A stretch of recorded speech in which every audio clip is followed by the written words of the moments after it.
Whew. You know, today I feel very excited to let you know that you're not alone. Just looking on the screen right now and here in this room, we already see how many people love the light, live the light, and share their laughter and their love. And that is an extraordinary reminder for each of you that you are not an isolated being. You're not alone in this world. You're not separate. You're not separate. And there's such a concern and almost a question, you know, who am I? Why am I here? Anyone ever asked that question? Why am I here? Oh my goodness, what was I thinking, right? And the simple answer is, if you think of God as the ocean, you know, the vast ocean of spirit and light and love, and each of you is a container of that water. So you are both yourself, you are your own life, your own individuality, your own personality, your own story. But the bottom line is that when you leave your earth experience, you get poured back into the ocean. And at the same time, you will still have a consciousness that can come back and visit the people you left behind. Isn't that extraordinary? Mm-hmm. Many of you have experienced a visitation from a friend or a loved one, right? Don't you wonder, what are they doing up there, right? What are they doing up there? And the reality is much more complicated in a way than I could easily explain to each of you today. How can you be in not only two places at once, but often many more than that? So you can be sitting in whatever room you're in right now, feeling that, and at the same time, there's a part of you that isn't here. Are you aware of that? There's a part of you that isn't here at all. You're off experiencing other realities, other dimensions, and even sometimes other star systems.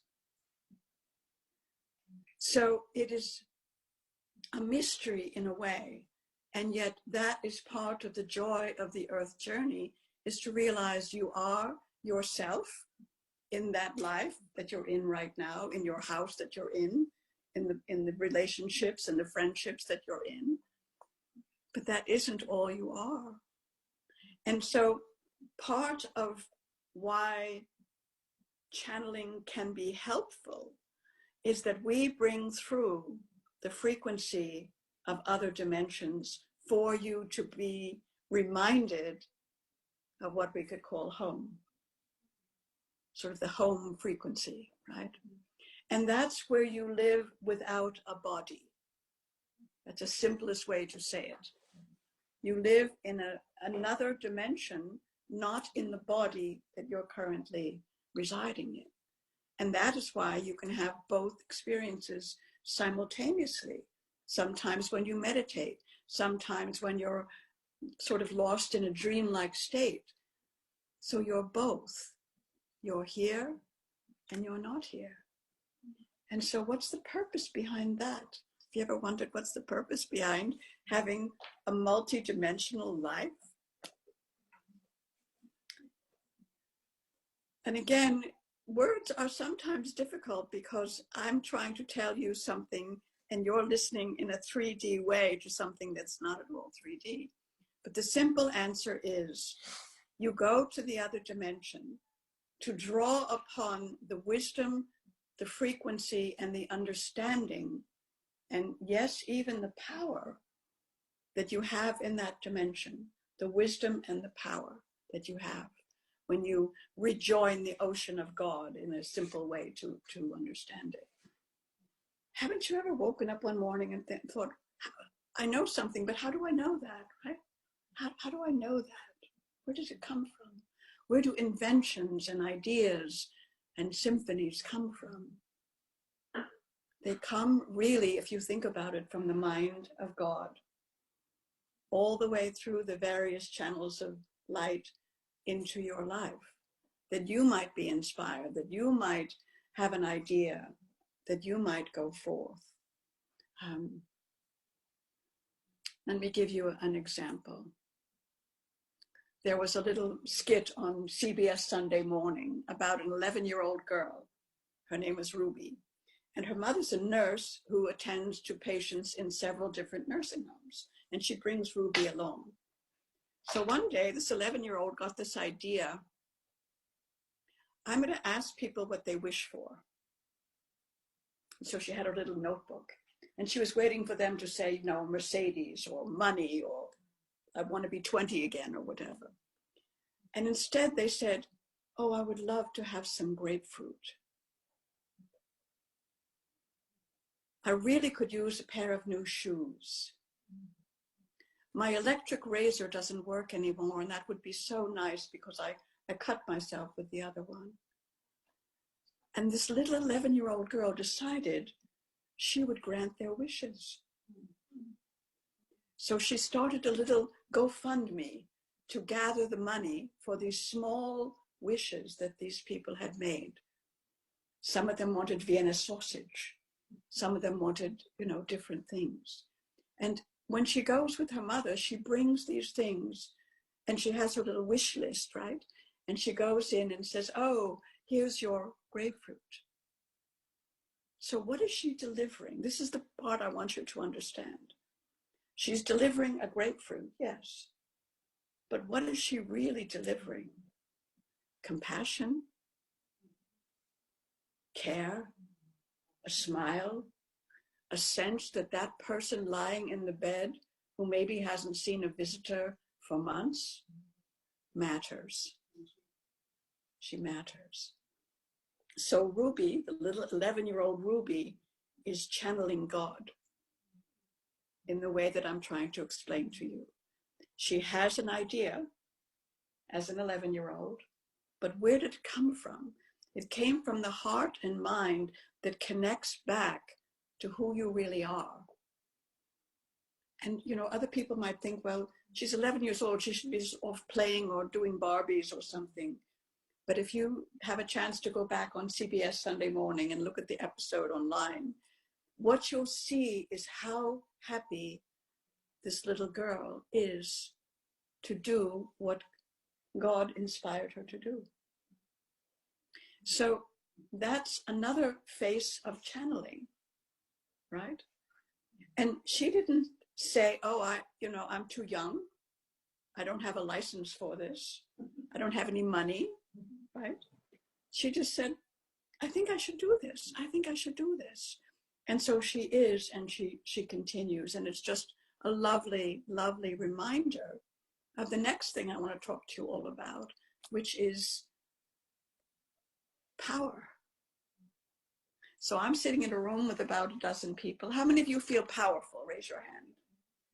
Oh, this is a wonderful, wonderful reminder. Very good, very good. Out there, how many of you feel powerful? All right, little bit anyway. Because power really is the energy of God. It's the inspiration to do what you came to do, to share what you came to share, to speak what you feel is right for you to speak, right? That's your power. Now, is power currently abused in the world? Yes, absolutely. But what's the remedy for that? We can't always change who got elected or who's in power in a certain country or something like that. We can't always immediately change that. We can work toward that. But if you think of little Ruby at 11 years old and you ask your own higher self, what's the Ruby in me? What is it I could still do? What is the energy of my power? And am I using it in the way that is most beneficial and most in alignment with who I am. That is the right use of power, to be you, to love as you have come to love. And, you know, maybe it's delivering Vienna sausages, you know.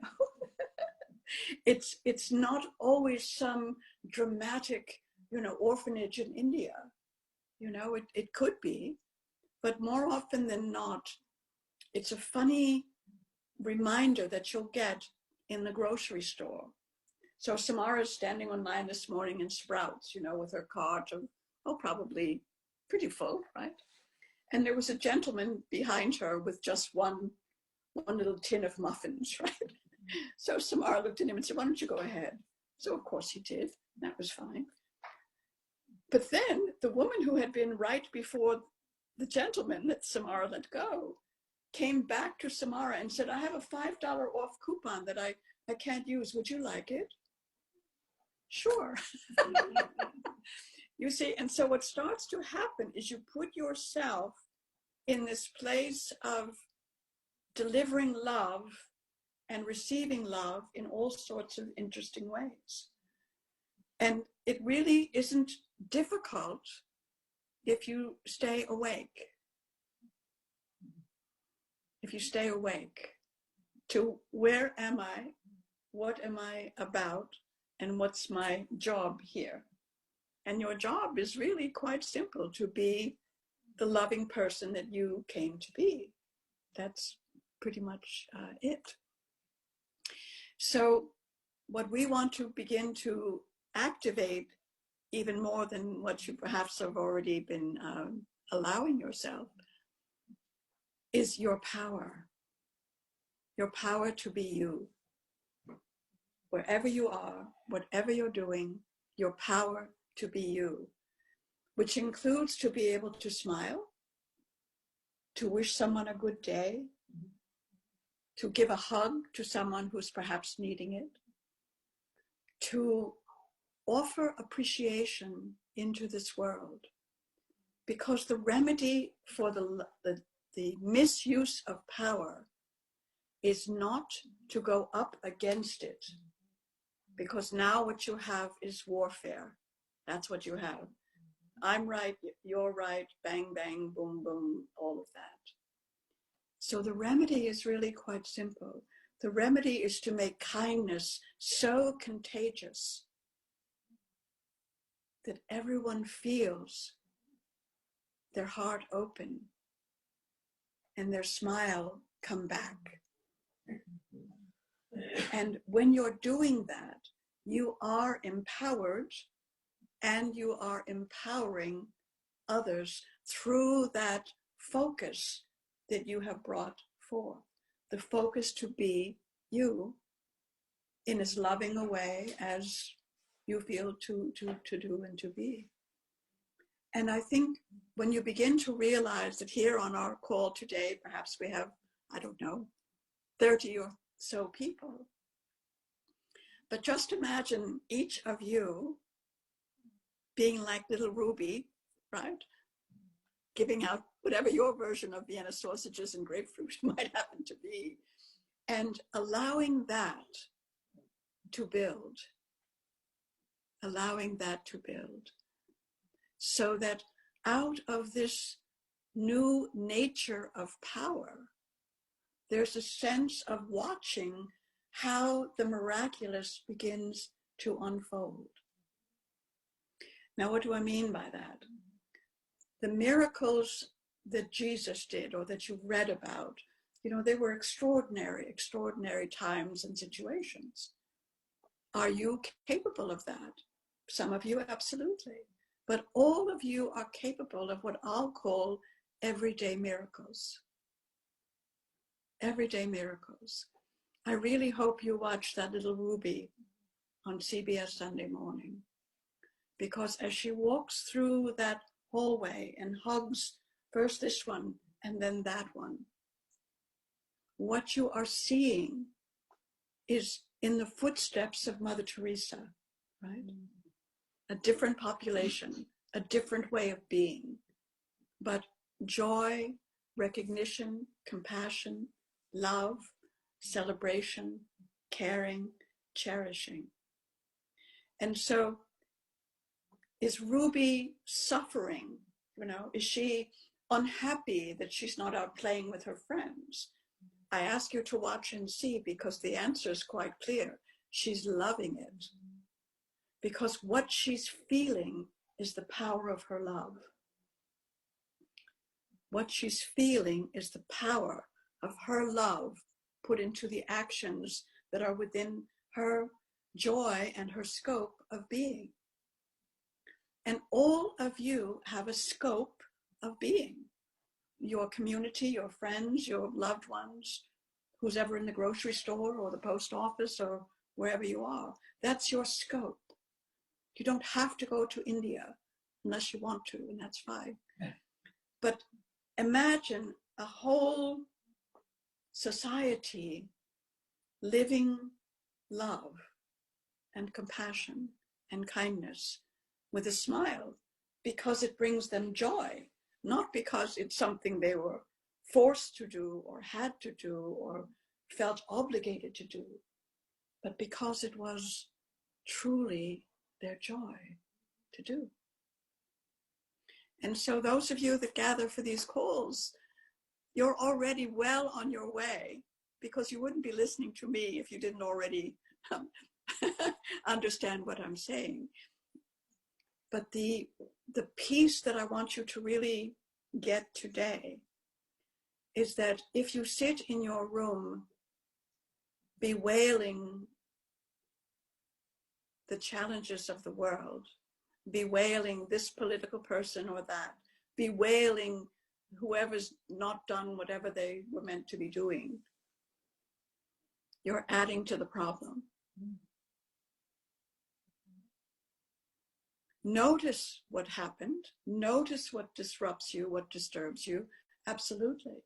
And then ask, what would love do here? What would my love do here? If I'm seeing people do terrible things, I'm going to do lovely things.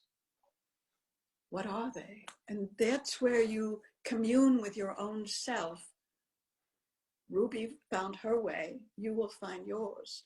For some of you, it's just calling a friend, sending an email, saying hello, stopping for a moment and smiling at a mother and child walking on the stroller, you know, in the park. Taking that time, because your power of love is there. It's what you're choosing to allow, how you're choosing to offer it or to express it, that makes all the difference in the world. And so we want to see the power of love multiplying, multiplying, multiplying, and multiplying. In a moment, I'm going to stop the recording and take some questions from people. But before I do, what I'd like you to consider, those of you that are watching this, is that if you are on Facebook, Mother Mary Messages is our Facebook page. Come and make a little pledge. I choose to be loving today, or I'm going to bring grapefruit to someone who wants it, or whatever that happens to be. We'd like to grow the page with all the good things that people are offering and doing. And Samara's website's almost done. Pretty soon we'll be able to offer that also. But for now, just let us know, because we want you to start reading and reading and reading how many people are making an effort to live their highest life and their best love. So because I'm going to take questions, I'm going to stop the recording. But if any of you want to communicate with Samara, her email is samaragrace1111@gmail.com.